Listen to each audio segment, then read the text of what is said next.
great. I've been VR and the dream of building virtual spaces has been what I pretty much worked on my whole life now. And, from the time I was programming as a kid was what I was always thinking about. And in fact, when I came to San Francisco in '95, I remember I don't know how many people, I bet people here, some people here were at that meeting. There was like a VR meetup that was in the Exploratorium. This was woman Linda Stone from Microsoft was running it, and I was like in the back, and it was '95, and you know, you can imagine like how primitive the technology was back then. But I was like in the back of the room and taking notes and thinking like, oh yeah, we got to make this stuff work. And it's amazing to think, you know, what a ways it's been, and how, I mean, it is all actually starting to work now. But I was dreaming about this stuff since I was a kid. You know, I didn't start Second Life. I didn't try to start Second Life until 1999, which is like, I look at all this hardware, all this technology, in explaining like why I started working on High Fidelity, which is this new company. In '99, there were really like two sea change events that drove me to create Second Life. I had the idea that we could create a place that you know, that was a general, interesting, open, you know, buildable virtual reality. And the two things were broadband, because I was at Real Networks at the time. My buddy Brad, who works with me at High Fidelity, we were at Real Networks together. In '99, you could see that broadband was going to be the only way people connected to the net. So that was one sea change that had happened. It was only at like 7 or 8% penetration, but we knew the curve went to 100 very quickly once it had gotten to close to 10 in the metro areas. And so I was like, okay, we got all this bandwidth now, all being like 200 kilobits per second was what I felt like. But I was like, 200 kilobits per second, the world is mine. And then nice. The second thing that happened was NVIDIA. Everybody probably remembers NVIDIA released the GeForce 2. Which was like the first, you know, you could talk to it with OpenGL. It was a graphics coprocessor. It was pretty fast, 2 million triangles per second or whatever they said at the time. And I got one, and I started doing some OpenGL programming on it. And I looked at it, you know, I made some water, and I looked at it, and I said, we can do this. So those two things were the things that drove me to start Second Life. We just started working on my new company. It's highfidelity.io. And it's a totally new virtual world. It's completely rewriting and beginning again and trying to build well, hopefully spectacularly different and improved version of a full-on open global virtual world. The two things that drove us to get started with the project in a similar fashion, one was I got a gyro chip. The very same chipset that I think is in the Oculus and is in just about, you know, every device we've got out there now, is an analog IDG InventSense gyro, and I hooked it up to a pair of glasses. There's a picture of this on our website, and I put it on and I made a little dummy avatar of myself, and I just started like moving back and forth and nodding my head and moving, and we all put this thing on and tried it. 5 milliseconds or so of delay, like the Oculus, from the card to the serial port, and then, you know, 60 frames per second rendering, so 20 milliseconds or something, worst case delay. Of how my head mirrored myself, the sort of neurological effect of seeing like that movement on the screen, so perfect. Nothing, I mean, even the webcam putting glasses and a hat on you, this is different because at 60 frames per second, your brain sort of believes it and attaches to that mirror representation in a way that's really amazing. And I did that and looked at it and was like, yeah, we gotta start another company. You know, that was one of the and then the second one was that kind of along with the proliferation of all these amazing hardware devices that are so buildable now. I mean, we can make anything with hardware, not to mention all this amazing VR hardware. We can make just about anything now. We were watching this immense proliferation of devices, and I started thinking about, well, if we're going to build a new virtual world, how are we going to build the network that goes, the network of machines that actually creates the virtual space? And I started thinking, well, you know, when we started Second Life, we had to have rack-mounted servers that we actually bought ourselves. There's 40,000 cores that run Second Life today.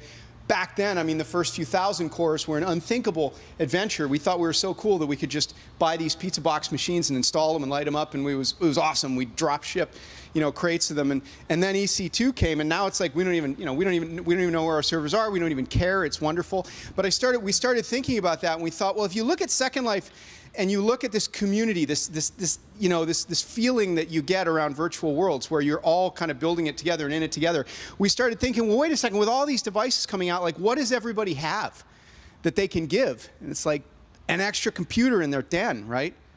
Or what about the fact that you only use a virtual world for an hour a day, but you sleep for like 8 hours, during which time, if we had the right software written, which we're writing, we might be able to use your iPhone or your iPad or your laptop or your desktop in the den as part of the simulation grid. So what we're working on is technology at high fidelity that is different than, say, with like Second Life, we hope is distinct and new and powerful along two axes. One is this use of and it's a little different than what you think of with the Oculus, although we have an Oculus and we have it hooked up to our prototype world, and it's mind-bogglingly cool. But the thing that we got excited about was not so much using sensors and interface devices to like look around or manipulate the world. That's an important piece of it. But the other piece we started thinking about was that thing that I got so excited about when I saw my head mirrored on the screen, which was, if I can feel that way, if I can look into somebody's eyes. Bruce, you were talking about looking into everybody's eyes. I thought, like, if I can look into your eyes and you can feel me, whatever that means, right? It's not, when we're face to face, we're not smelling each other. I mean, we are, but that's not what's driving the depth of the experience, right? There's something that happens when you look at somebody, when you're sitting across from somebody. There's something that happens. And the thing that we were excited about was, if we've got enough sensors and we can deploy a little bit of hardware, we've got to be able to get that across the wire. We've got to be able to like make that one-to-one sense of presence, or that teacher-to-student sense of presence, actually happen online. So that's the first thing. So what we're building is a bunch of stuff to enable that using these devices. Like, that's the thing we're excited about. And then the second thing, as I said, is to build somehow a system in which perhaps the majority or all of the servers, aside from simply being decentralized and distributed, are actually running on machines at home and using idle resources. Because Second Life has, I said, 40,000 cores and typically 100,000 people online. So you've got less machines than you do people that are being serviced by those machines, basically. What if we could use your extra machines while you were asleep? If you do the math on that, I think we could have 10 times as many machines as people. So it's something like, it could be as much as a 2 order of magnitude change in the amount of machine power that we have. So that's what we're working on in a nutshell at High Fidelity. We started working on it in earnest. We're 10 people right now. We started working on this earnestly up in our office in San Francisco at the beginning of the year. We've actually gotten a fair amount done, although we're by no means ready to really even demo cool stuff. But if you're a developer and you want to see what we've done, or you want to kind of jump in and play with these ideas a little more, or even come and bother us in our little private workspace in there, if you look at the bottom of our website, well, there's a blog with some videos, that head behavior thing. If you've not seen that, there's a little video up there of us doing that. If you go to the bottom of the site, there's a GitHub link, which is actually the working code that we're working on right now. Part of our big belief about this is the future of virtual reality, given that it's got to scale from a few million people using it to 1 billion people using it.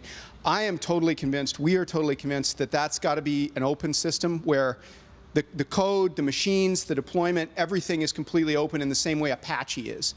It's got to just be a very, very simple, flat system of some kind that everybody can just grab a copy of off of a repo and deploy on their own. I think there are ways we as a company can coordinate all that activity in a way that's useful and good for us as a company, but the direction we're going is that of a completely open system, and therefore, in fact, the code that we're working on right now, you can go to the bottom of our site and download it, build it, and fire it up and actually walk in world with us. So for people that are developers here or real enthusiasts in this, feel free to do that. Nobody knows about this stuff yet, but this is the kind of gang, that would, I don't know, hopefully embrace that. So come and give us your thoughts about what we're building, or check it out.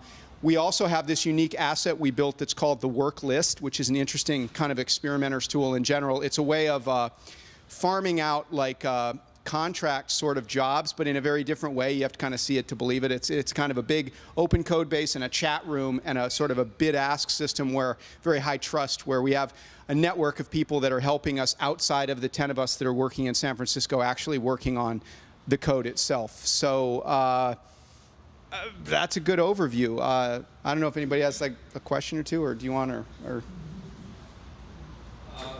well, does the Mike, I have a question. Yeah, does the demo code you have does that actually work with the Rift or any sort of display? The demo code we have, if you have a Rift, you probably want to email me. God, I can't. We've never seen. Nobody's used it outside of the office, but the demo code we have on GitHub is cross-platform. Well, no, it's Mac and Linux. I don't know if we have a working Windows build right now. It works with the Oculus on our machines at the office, so it could, in theory, work for you. We're like in total pre-alpha mode, so this is just like you're just looking at the code at this point. But it does work with the Oculus. What else does it work with, Brad? Am I missing any other hardware that we have? We've got this own gyro hardware we developed, and then we're also working right now on adding the leap as well, so that we can play with that. Hello. Oh, are we recording? That's what we're doing. You're recording me. They're recording me. Yes, Eric. So for someone who like isn't a developer or knows their program, so I'm a game designer. So if I can use something like, can I think of this as an image like Meteor? Long term, I think you can totally. Right. I mean, well, I think in a way that's more generalized than Second Life. Yes, the answer to that will be yes, and more so than Second Life. But I would say, like, hardly at this point. I mean, we're doing a lot of things that are radically different, you'll see, in how we would deploy this. 3D audio, we're using a sparse voxel octree, for those of you who know what that is, as kind of the organizing data structure for the universe itself, stuff like that. How many people are developers here? I'm just curious. Cool, a lot, awesome. Okay, one more, I don't want to take too much time. Can you talk about your development environment for people so they know what you're working on, so compatibility-wise? Yeah, code's on GitHub. It's Xcode, C++. Hardware. Not Windows, right? So No. It's Mac. We're doing our development in C++ on OpenGL. It compiles right now on the Macs and on Linux. It probably would compile. If you're a Windows developer and you want to help us out, feel free to jump on GitHub. It doesn't compile right now, but we just haven't gotten around to doing it. It's pretty cross-platform. Literally, we just compiled a bunch of stuff on the iPhone earlier today, and it just worked right out of the box. Use Qt for a bunch of any kind of like menuing or any kind of UI type of stuff, which is very normal. But so don't be afraid. We're not saying we're just not doing Windows because we don't have any Windows boxes. Yeah, exactly. We're not like religiously opposed to Windows. We just literally don't have. We've got one guy who has a Linux box and a bunch of us with Macs, and we had somebody compiling it on Windows, and then it got, as usual, rapid pre-alpha. It got out of date. But yeah, if somebody wants to make it run on Windows, you'll be able to and jump in. Anybody else? Max.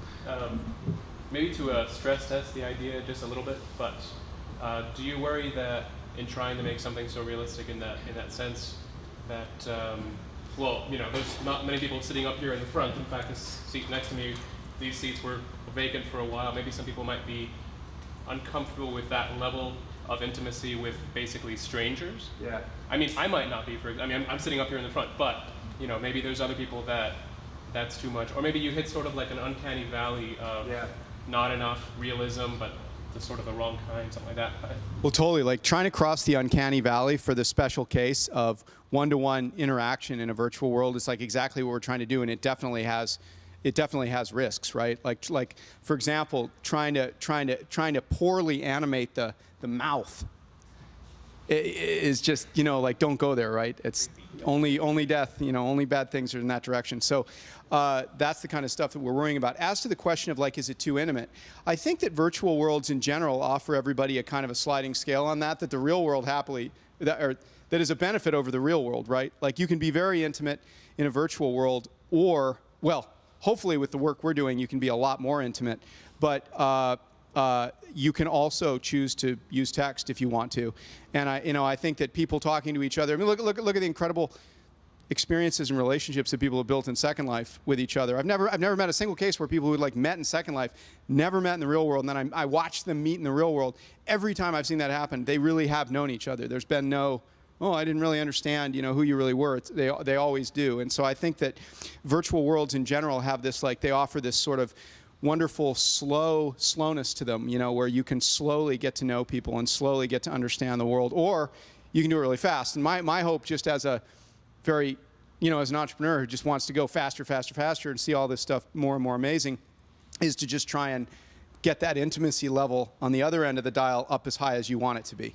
And I mean, that's what we're trying to take advantage of with all this hardware. So. Great, thank you very much.